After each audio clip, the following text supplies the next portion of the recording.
building again, and again. I can't stop, won't stop. Y'all said, what's she doing now? Working. Working, and I love it. Guys, I want to take a moment and I want to say thank you for tuning in. It is a beautiful day, and I am your host, Dionne Johnson. And I am here under the bridge as always. Guys, I love being under the bridge, and if I can see you and you can see me, we have half the battle won because we live to fight another day. And I'm here, as I say, under the bridge, as you're going to always find me. This is one of my favorite spots. I have a couple of more. One is when I'm on the water, you see me. But when I'm under the bridge, I'm doing this. It's necessary trouble to make this world a better place. And guys, in doing this, you guys have been traveling with me around the world. Look at God. Around the world, talking to different designers that are going to be a part of the World Fashion Exhibition in 2023, and they will be coming to LA. That's what I said. Fashion. As if. I know quite a few years popped up. Fashion. Yeah, fashion. Because you're already ready. When I say fashion, fashion at its finest. Fashion at its best. These have been precisely chosen. Women empowerment is great. Guys, I am honored. If you saw the video as you were watching, yes, every design, every outfit, every dress that you saw, the young man that you see before us sitting here beside me under the bridge created. Yes, I'm in awe of his talent. And not only is he one of the designers that's going to be representing Zambia in the World Fashion Exhibition, he has won the Lifetime Achievement Award in his country for all the hard work that he's done. No, I'm not going to hold it any longer. Y'all wonder who that is, handsome, sitting back with the little hat tilted to the side. That is Mickley, Banda, my friend, my new friend from Zambia. He is, I want to call him a great artist, a great fashion designer, and a great person. We've been talking inside in the back, and I've enjoyed every minute of the conversation. Can't wait to get him started. Mickley, can I say thank you for coming and sitting under the bridge with me today? Thank you. I'm grateful. Thank you so much. I appreciate it. Well, we're gonna get started. I know that everybody's excited about it. I've been looking at your fashion, and and don't think I haven't. I've been looking for days. I've been researching. I've been looking because you have such a large body of work. So I have to ask, because some people start at 12, 10, you never know. But how long have you been engulfed and been mesmerized by fashion? I think it started from childhood. We just wanted to dress up nicely, smell good. And then when we start approaching the age of 12, 15, I started developing the needs of becoming a model, to be on a ramp. This is how come I started modeling for some few, I think I modeled about for 2 agencies, Lia Racia and Wakasikaso. While I was modeling, and then I was a bit short. I'm 1.78. It was short, so according compared to other models. I mean, the men were 1.8. And then I started developing the knee. I could see that I could also make, garments. I started doing some. I'll do some drawings and then give to the people, our, the bosses, and they could make the outfits. And then one day someone told me, Faustin, he approached me from Alliance Française. He told me that what you're doing, why are you giving other people the work you do? I think you are talented. Just take it up to yourself and then start doing it on your own. This is how come I I put my courage together, and then I said I could do it. And I started designing.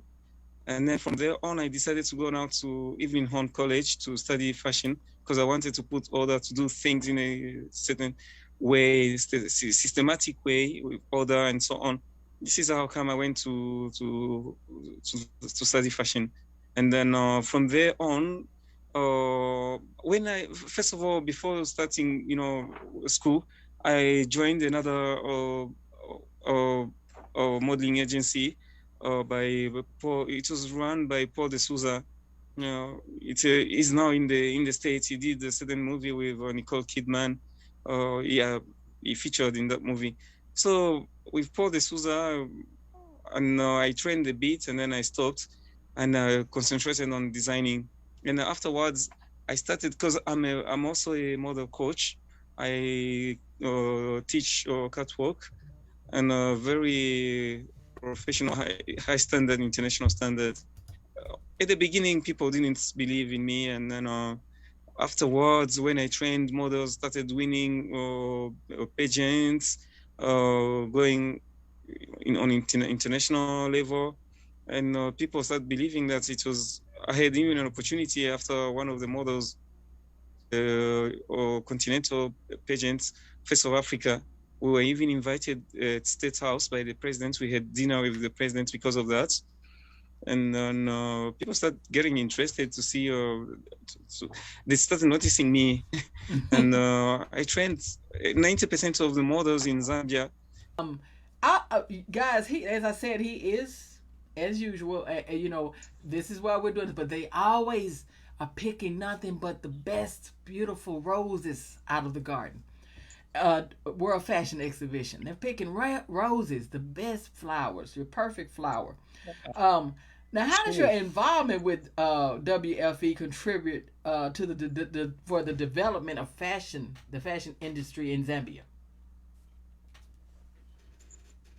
Uh, Dionne, I'm so happy that I was even chosen to be part of a World Fashion Exhibition, World Fashion Week, because it's such a big organization, and we feel that in Africa we need such organization to help us, boost the creative work and establish good conditions for fashion designers to grow.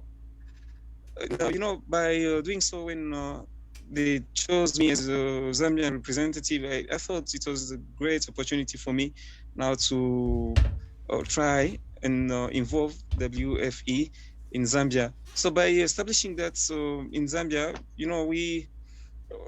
it's really enhancing the fashion business in Zambia, because it's just a sporadic business where you do one thing here and then for one client another, but we need to put it on a level of a real business, because the WFE is establishing proper platform for marketing on the international level, and it's also establishing some production facilities here for and the production of raw material like cultivation of cotton, because it grows very well here. We like to start doing even organic cotton because it's on demand, and then they're also creating viable connections between the producers of fashion and the buyers, through that, they link them up to producer to the distributors. It will really help creating jobs in Zambia, empower women, and puts Zambia on the world map. Somebody asked one last question. They were like, because they're hearing you saying, "Is it challenging?" And my phone is ringing off the hook. Guys, these interviews are so important. They're coming in on their time from around the world. But I assure you, if you leave the message and whatever question it is, this is going to make for something great, because I will send out letters, emails, I send out information. I still can speak directly with them, and I can ask questions, and I'll come back when I'm doing my other show, and I'll give you the answers. I know that you want to talk to them. They're saying a lot in the interviews. My phones are ringing, I'm telling you. Might be you. Thank you. But is it the last? I said last, but very last for real. Because when I hear you say all this, it's so motivating, and then I know that you do so much. You have so much that you're doing. But how challenging is it to work in a creative industry in Africa? But how can WFE World Fashion Exhibition make it more easier for Mickley?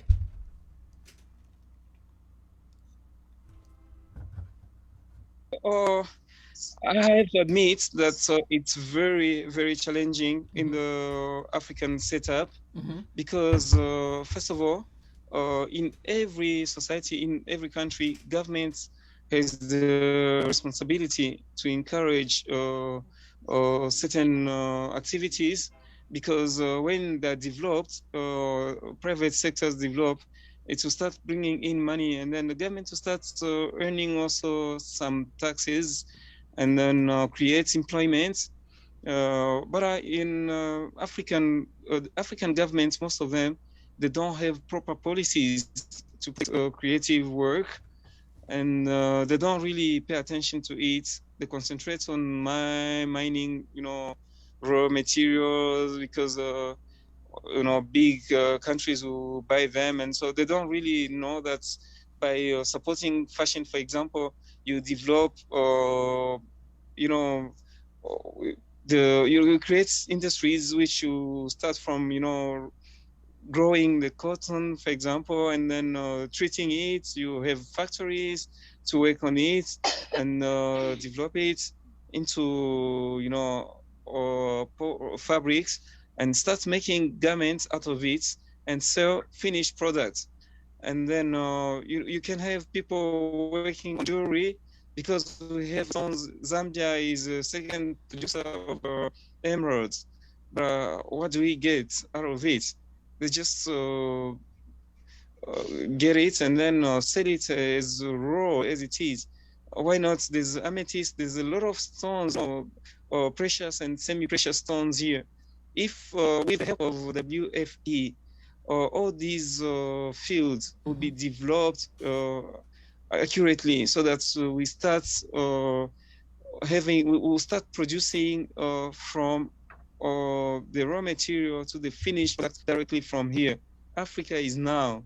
So it's high time for us to start to get into this business fully and start making money, start producing and creating employment, empower women. Creative work needs to gain some respect as well. And then with creative work, I spoke, WFE supposed to do a show, a very big show at the shows of Victoria Falls, Mm-hmm. the Mosi Otunya. Mm-hmm. That time they wanted to bring helicopters to film. It's supposed to be a very beautiful, stage, and a very good. During the World Tourism meeting, it was happening in Zambia in 2013, but we were not given that opportunity at the last minute, and then our president was very sad about that.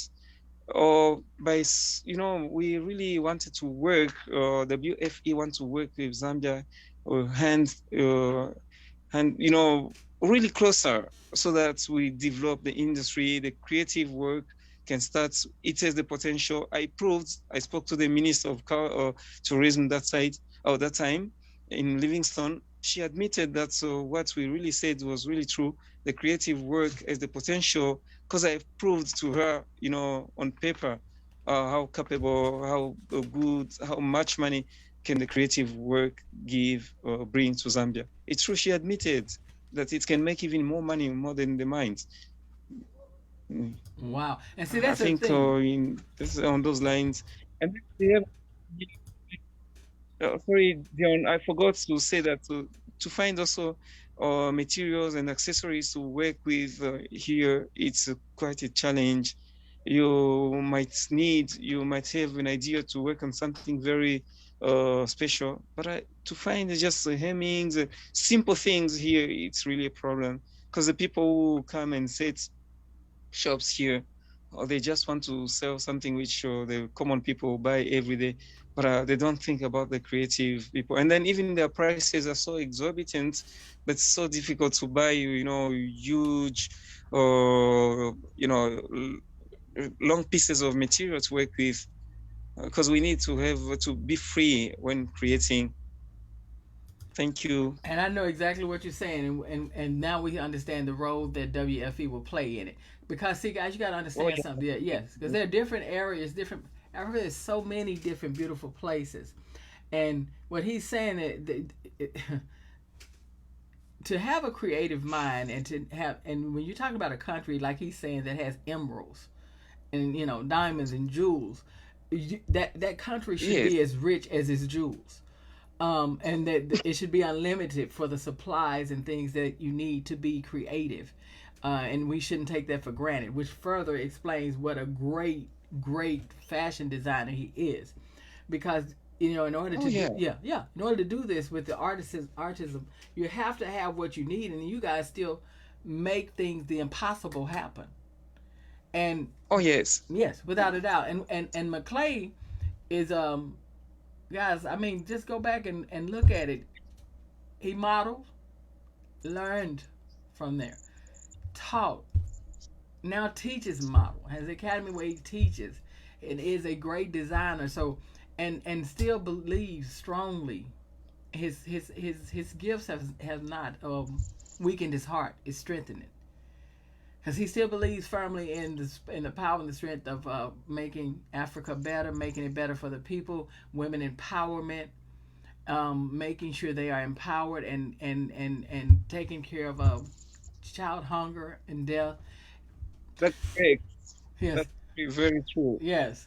Um, I want to say that we are so honored. I am so honored that you came and that you are in here sitting under the bridge with me, and that I'm so happy Thank that our paths you. crossed.